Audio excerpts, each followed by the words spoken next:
Everybody, welcome to Daily Distinction. It is Thursday. I am so glad you were here. Thanks for taking time. Sorry for the scheduling.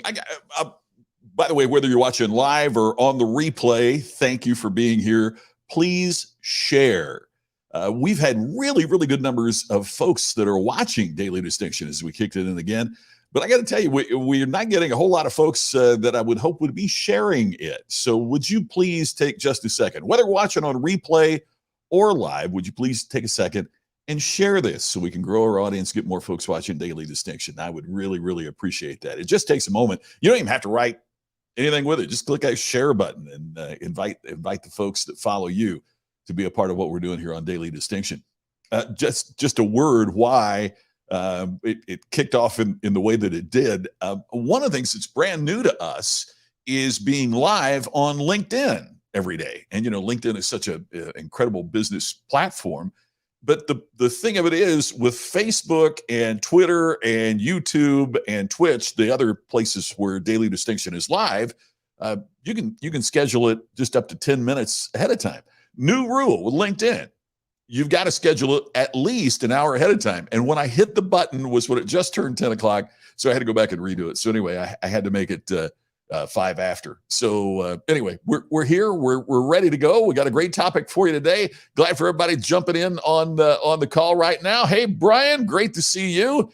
They're on the move to Minneapolis for a couple of days. All right. I may be changing planes there next week. So I appreciate that. And I know, Brian, you are one of our most loyal and trusted, what do you call it? Sharers?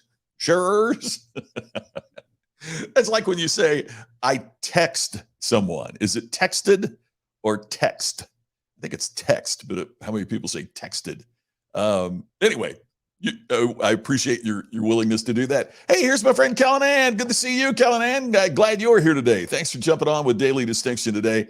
I always appreciate you being here. So thanks so much for that. And as you know, here on Daily Distinction, we are here in part because of the importance of what's going on with the Iconic Inner Circle.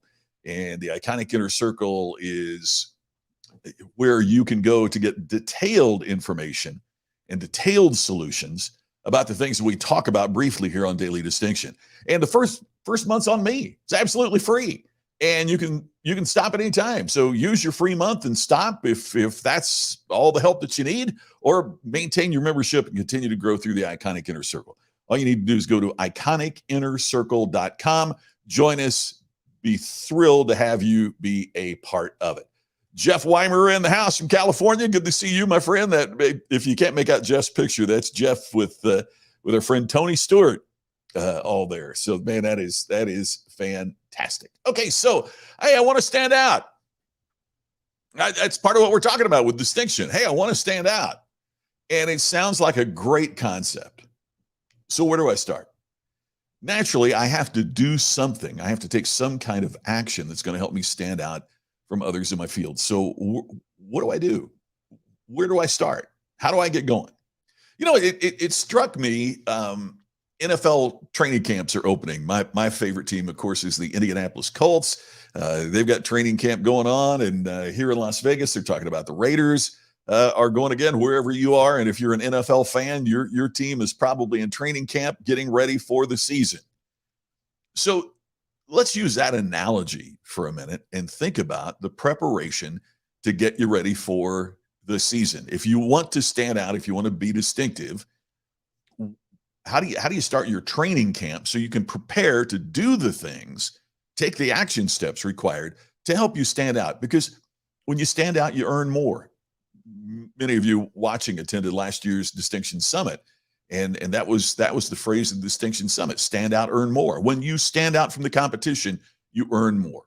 By the way, if you're new to watching this, that's a really important part of this philosophy, is that customers don't choose us, right?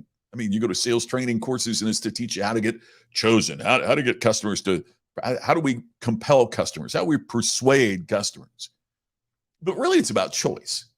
And customers don't just choose to do business with us. They choose to do business with us instead of all of those other alternatives that are out there for them in the marketplace, whether we are talking about buying a computer or a laptop, whether we're talking about what pharmacy to go to get your prescription refilled, whether we're talking about who's going to MC and DJ the dance at your wedding, whatever it might be, there are several alternatives out there in a hyper-competitive marketplace.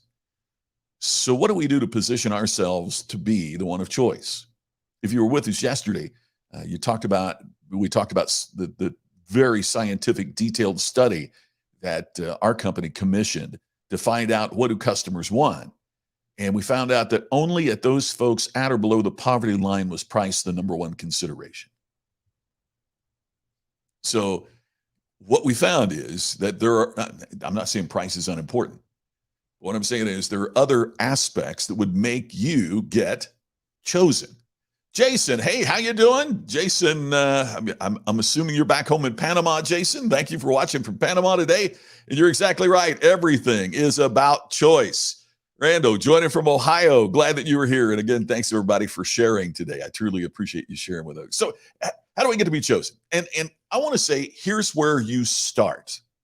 You start by understanding what's pulling everybody back to the pack. A lot of folks have used, and I used it for the first time in a book 12 years ago, the quote unquote sea of sameness, where we can't tell the difference between one competitor and another. One of the ways to begin to stand out is that we have to understand what pulls us back to the pack. Why is similarity and sameness so prevalent? And I don't care what you do, I don't care what industry you're in, it's out there and it's prevalent, and we have to fight it. So I'm going to suggest that the first thing that you do to understand what pulls you back to the pack is to take a look at what I call the 3 destroyers of differentiation. I think each of these destroyers is like a magnet. And if you're a consultant or a professional speaker or an author or whatever it is that you might do, whatever you sell, whatever you do, these destroyers are like magnets pulling you back because, man, it's so hard to stand out. That's why it's so hard to stand out, is that these forces are so dramatic and compelling and powerful. So you begin by understanding what's pulling you back to the pack. The way that you begin to differentiate yourself in the marketplace is by understanding, in fact, what's pulling you back to the pack. Now, we get in a deeper discussion on this in the Iconic Inner Circle, but I want to talk today about one of those 3 destroyers of differentiation. When I was a kid growing up in Southern Indiana, my mom and my grandmother had these great sayings, hey, you could probably make a very similar list. Yeah, don't run through the house without scissors, oh man, did I blow that? Don't run through the house with scissors in your hand. You'll poke your eye out. Remember that? Don't leave the house without clean underwear on. You might be in an accident. And, I always wondered if I'm in an accident bad enough where they have to cut off my pants. I don't think my underwear is going to be clean anyway, right? I mean, so we heard all these. So here's one of the things that I heard from Mom: familiarity breeds. And if you're not familiar with the saying, it's that familiarity breeds contempt. In other words, be careful about how familiar that you get with someone, because familiarity breeds contempt. Now, with all due respect to my mom, and with all due respect to mothers everywhere, the fundamental challenge with that saying is that it's not true. Familiarity does not breed contempt. The more I get to know you, the more I do business with you, it doesn't mean that I will hold you in an increasing amount of scorn. Familiarity does not breed contempt. Familiarity breeds complacency. The longer that I have done business with you, the greater the likelihood that I'll take you for granted. I mean, think about it. I remember, I'll show my age here, but I remember as a kid what a big deal it was to go to Cliff's Drive-In down in Scottsburg, Indiana. And we would pull into this space. I mean, this is when I'm, 5, 6, 7 years old. We would pull in this space and park and order a meal, and they would bring the meal out and on this tray, and you'd roll your window up just a little bit. Man, I'm really dating myself here. And it's Now you go to Sonic Drive-In. How does Sonic differentiate themselves? In a way, because they have the drive-in where they do that and come out on roller skates just as they did in a bygone era. Now it makes Sonic distinctive. In the old days, that's kind of how it was done. And when now we don't drive in for our food, we drive through. The ability to turn it around so quickly is now taken for granted, and we become very complacent. We become complacent that we can pull into a line, order something over the speaker, and pull up and have a wonderful blended coffee, latte, whatever, delivered to us in the time it takes to pull up to the window. Or we can order, one can order tacos. Somebody else could order a grilled chicken sandwich. Somebody else can order a salad, and you can pull up and have that handed to you in the time it takes to pull from the speaker to your car or to the window. We take it for granted. And so the first question I think you need to ask here is, where are customers in your industry complacent? Where are customers in your industry, what do they take for granted? Yeah, great point, Brian. I remember what Larry said last year's UBS. Who's your competition? It's the person who does nothing, right? I mean, it's that. Hey, Scott Regards here. My mom always said the same. It's a Crothersville thing, I think, or a Southern Indiana thing. Scott, you're absolutely right. You're absolutely right. Your competition is the person who does nothing. And Colin, great to see you. I wonder how many people think they choose a place or product mostly because of price, when in actuality you're choosing it because the value. Yes, Colin, exactly. It's not they're choosing it because of the price. They're choosing it because the perceived value that they receive justifies price. I mean, you could do anything. I mean, you could use a mug as an example. What is this mug worth? Well, if it's plain white, it's worth X, but to the company that put their logo on it, Black Hills Energy, it's worth Y, because now it's a promotional tool. It's a marketing tool. If you put a Starbucks thing on it, it might be perceived to have a higher value. If you put a special handle on it and say we only made 100 of them, now you've got something different. Now, by the way, doesn't have to be for everybody, right?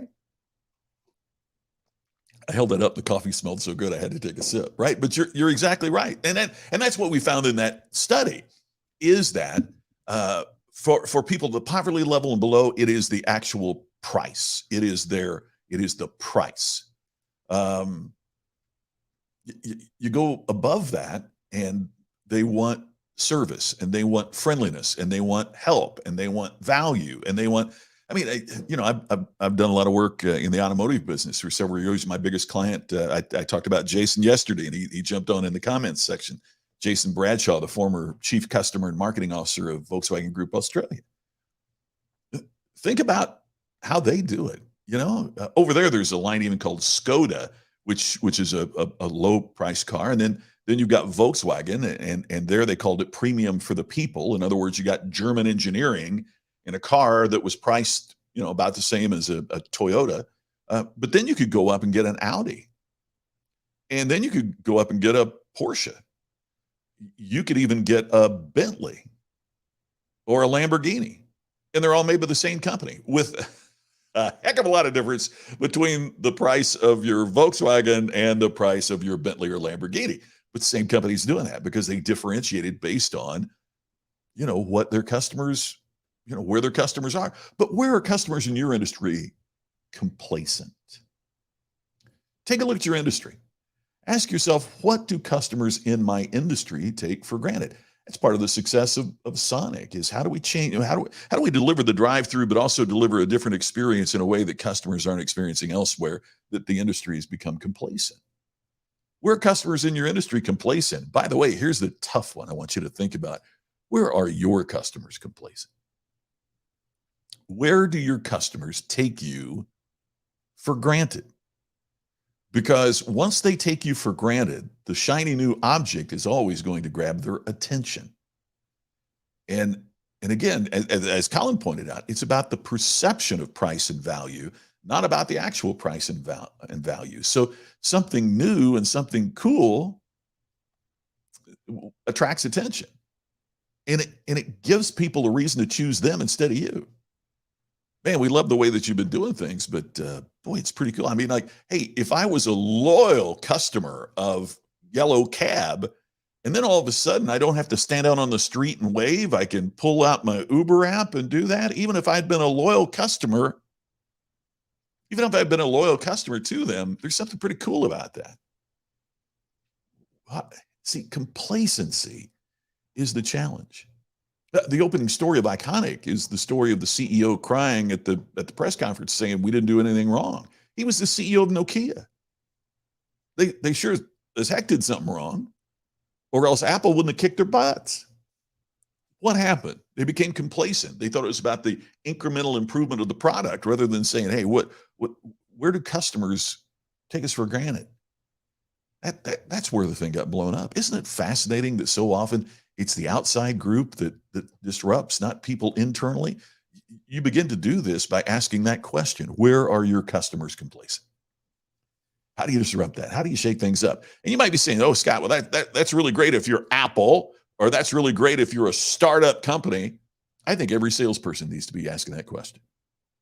Every salesperson. I mean, you could be a salesperson for the biggest company in the world. You could be a salesperson for your own business as a solopreneur. You could be a salesperson in a network marketing organization. I mean, if I'm a Amway distributor, I would be thinking about where do my current customers take me for granted? How do I shake that up? And think about it. One of the things I remember in the old days with Amway, they always used to talk about, yeah, but we'll deliver, the laundry detergent to your door. Well, Instacart's doing that right now for Tide at your local grocery store. So what else can I do to shake things up? These are important challenges and important questions, and they're going to determine your success in the future. So if you're just joining us, if you want to stand out, where do you start? You begin by understanding what are the things that are pulling you back to the pack so that you have difficulty separating yourself from the competition. We've identified 3 forces that do that. They're called the 3 destroyers of differentiation.